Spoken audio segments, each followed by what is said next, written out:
A lot of things that's going on over there in China. There's a lot of chatter about the things that they are doing over there, including three of the problems that they have for sure. The uninformed population, the overbuilding that they're doing there, and the shifting markets. They're in a lot of trouble economically, which I believe it's probably on purpose, but who knows here? But they got a campaign that they're doing over there. You were speaking to me about this earlier about the campaign that they're doing to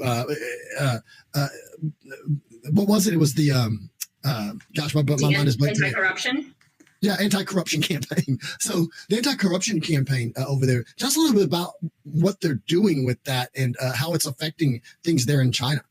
Yeah, absolutely. So anti-corruption campaign is a campaign actually raised ever since she stepped up in the office as president of the Chinese Communist Party. It is a common tactic that a CCP leader used anti-corruption campaign to oppose against his political opponents inside the Chinese Communist Party. In fact, that recently we just found, a more CCP state-run news agency and social media now started to report on anti-corruption campaign in funeral services, in crematory industries, and this has raised the concern. Right, and people usually don't pay attention to funeral services in their daily life. However, according to Mr. Guo's whistleblowing messages years ago, that all of the Chinese funeral services and crematoria production services were heavily controlled by CCP's top officials' families.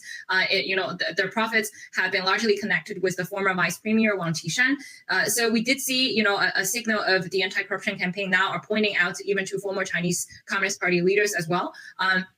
The problem is that if you want to understand how profitable, the funeral and crematoria industries are in China, I'll give you, some numbers. Say, for example, the cemetery lots, it ranged from 50,000 to 100,000 for per lot in China. And that was, the price that are not available to everybody. Sometimes the lots are very limited. And so for people who have past family members, they also even need to have some internal connections and even need to pay a higher price to simply get a cemetery lot. And so this is how Chinese Communist Party make money ever since people are, being born in this world in mainland China, and even up until that, the ashes are now buried in cemetery lots. So this is how CCP controlled the entire gatherings and revenues of each Chinese citizens earned ever since they were born. And you were correct, right? The fake economy of the Chinese Communist Party has now become a disaster. I'll give you one example. And in some of the southern cities in China, for example, Guangzhou or Shenzhen, these cities were used to known for a prosperous job market. And so each summer, millions of college students and university interns head to the south to look for proper jobs and work opportunities. And this year, if you're going into different factories, most of the HRs and the talent agencies are telling these college students that the best hourly rate that they can gain was $1 US per hour. This is how bad the job market and the economy that the CCP is right now.